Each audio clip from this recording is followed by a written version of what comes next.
How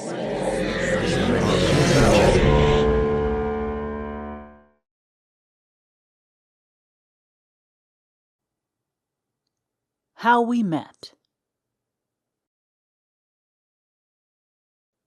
She suggested a picnic. I knew of a small, quaint lake a little more than an hour outside of town, where cows, pigs, and pickup trucks outnumbered people. It was our third date, and Doreen offered to make the food, which came as a relief. The last time I tried to cook, I attempted popcorn in the office microwave. I accidentally entered a cook time of 44 minutes instead of the suggested 4, and walked away. Corporate headquarters issued a company-wide ban on microwave popcorn after that. It seems the fire department frowns upon being called out for false alarms and issues hefty fines to drive home the point. Doreen would bring food, and I would supply drinks, which I took to mean alcohol. I planned on bringing water and soda, but the real choice was between beer and wine.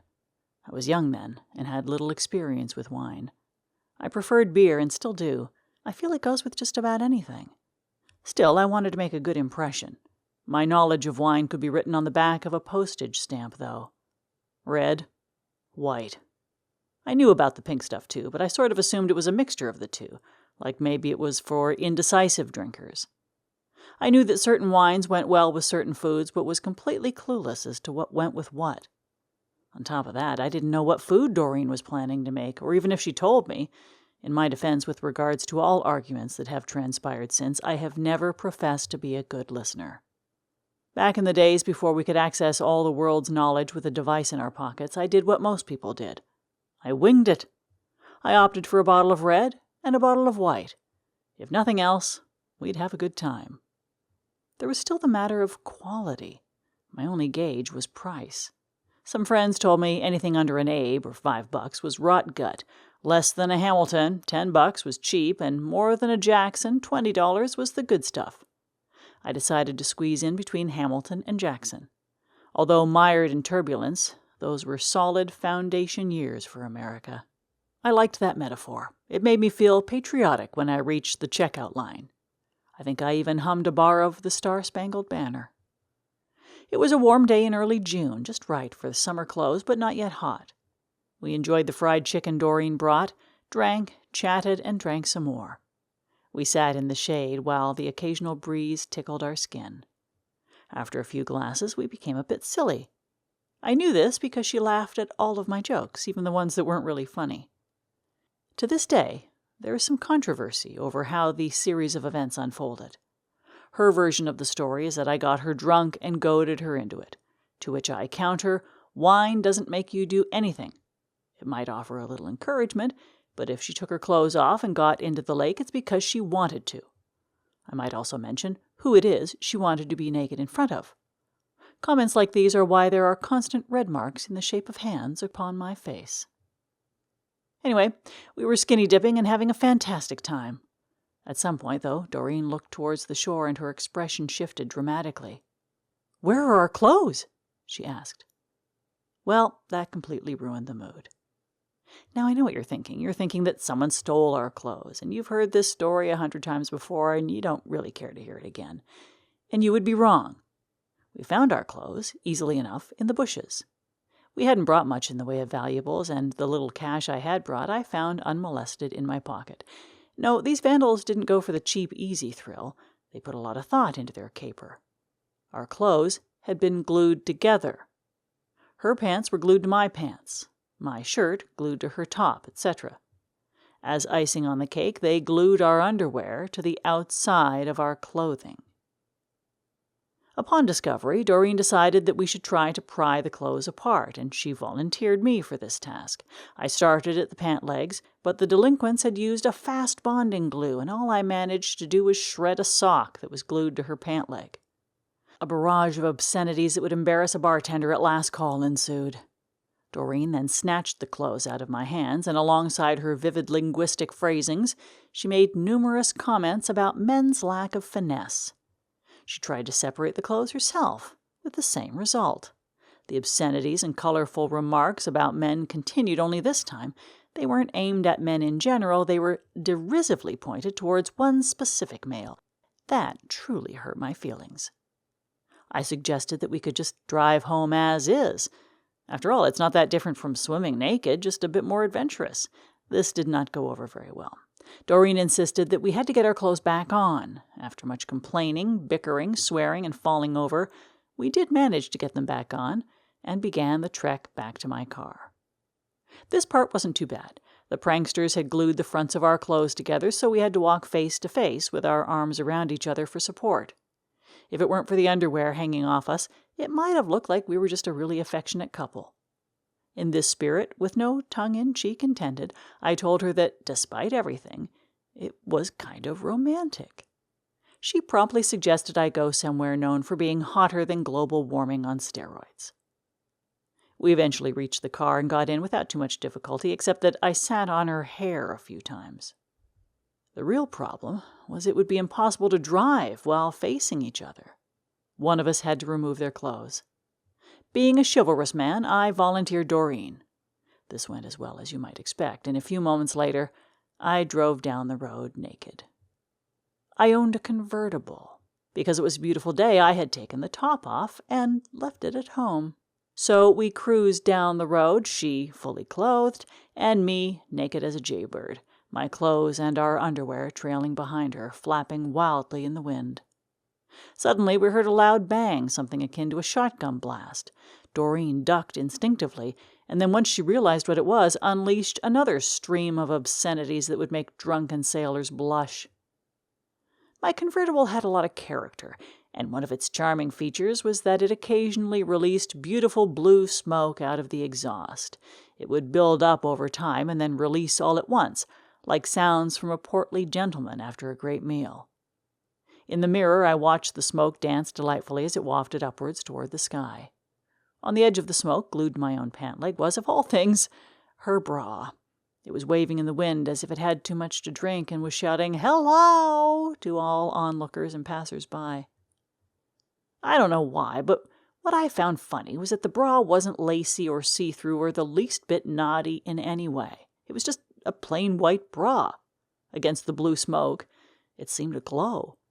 The scene struck me as perfect for a Clorox commercial. I could envision video clips of the day's mishaps ending with the glowing white bra and a slogan, "Come, bring us your tired, abused, and possibly soiled underwear, for we shall make them white again." Doreen looked at me with disgust. "Is there something funny?" "Only that we're low on gas," I said. I had filled it up before we left, so on top of everything else, those marauders must have drained my gas. I laughed, but I wasn't really amused. I'm not typically a nervous person, but the thought of a long walk home naked sort of got to me. I could see the headlines, "Man found dead, naked, and strangled." Primary suspect had his clothes glued to hers. Strange sex game suspected. Luckily, we soon came across a gas station. Teddy's gas, I think it was. Only Teddy didn't look thrilled to see me.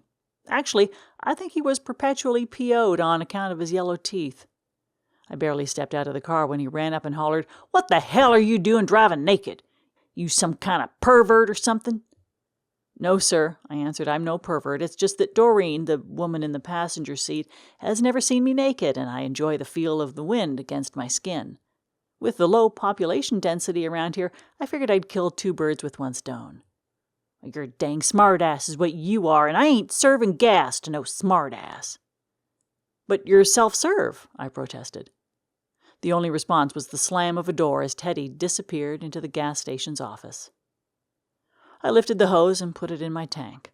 I slid my credit card into the slot, but there were no lights on the pump. Uh-oh, I thought. I tried to replace the hose and lift it out again with the same result. No lights. I tried it 2 or 3 more times, a bit more desperately each time. "I think he turned off the pump," I said to Doreen. "Are you sure?" she asked, her voice more of a cry than a question. "Maybe it's broken. Should we try another one?" "I don't think that will work. Let's try getting the other half of our clothes on me and go talk to him." With practice did not come perfection. At one point I landed face first on the ground. Later I crashed into the pump, then into my car. That last fall got my blood boiling. A scratch on the paint would not go well with the beautiful blue smoke. When I finally managed to get my half of our conjoined clothes on and wiped the gravel from my teeth, We shuffled over to the office to beg Teddy Tooth Decay to let me fill up my car, only now my adrenaline was pumping and I picked up the pace. Next thing I hear was Doreen's voice, slow down, which, as much as I hate to admit it, was not the first time a woman had shouted those words at me. Then, a violent jerk on my arm almost toppled me over. I had been walking faster than Doreen, which caused her to trip and fall. Once again, she was not happy. They say it takes a few dates before prospective partners show their true personality traits, and it was beginning to seem like extreme negativity was a habit with her. After I helped her get back on her feet, a very large man emerged from the office. He let out a big belly laugh and said, "I've been watching you for some time. What are you, some kind of circus freak act?" "A Cirque du Soleil," I said in my best attempt at a French accent. I proceeded to tell him the story of the clothes-gluing caper. His giant belly laughs were interrupted by cigarette-stained coughs. As I wove my story of teenage deceit, he couldn't stop laughing. Between the laughing and the coughing, I don't think the guy had taken a breath in like 4 minutes. I was worried that Doreen and my Laurel and Hardy impersonation might land the guy in the hospital. Finally, he managed a breath and said, "You could spit from one side of that lake to the other. How could you not see them?" "Well, we were kind of preoccupied," I responded. This earned me a jab in the ribs from Doreen. "I'm Bob. Big Bob to my friends, and I'm the owner of this here station." Big Bob glanced over at the man I'd been calling Teddy. "Jim, get them some gas, will you, and knock off a couple of bucks. That's cheaper than the local comedy club and a lot funnier. In fact," he added, turning back to us, "you two should audition there. You don't need an act, just tell them your misadventures." Jim went to fill up the car while Doreen and I took abuse from the owner. A few moments later, Jim returned and said, "Bob, there's sugar residue around the gas cap, and they drove the car here." Doreen and I exchanged puzzled looks. She spoke first. "So what does that mean?" Bob answered, "I'm going to have to take a look at that engine of yours. Can't do it today, though. My mechanics don't work on the weekends.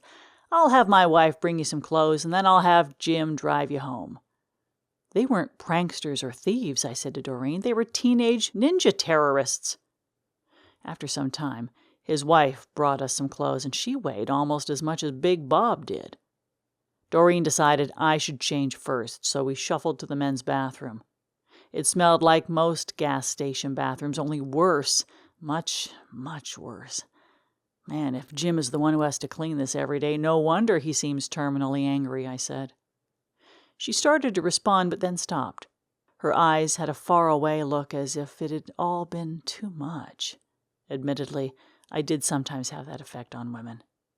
I stripped off my half of our unified clothing as fast as I could. Doreen then left the men's bathroom. I put on Big Bob's clothes and walked back out.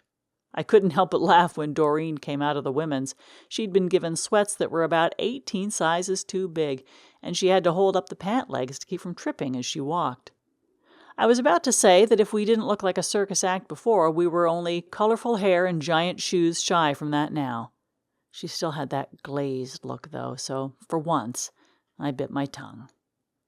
Jim drove us to Doreen's place, over an hour's drive from the gas station. The sky had deepened to a dark shade of blue, on the verge of black. Other than Jim's occasional mutterings about how he should be home enjoying a cold one, the only sound was the drone of the wheels against the road. Doreen didn't say a word or even look at me. She just directed Jim to her house. We stopped on the edge of her driveway. Doreen told Jim he could leave and she would be responsible for making sure the pervert gets home.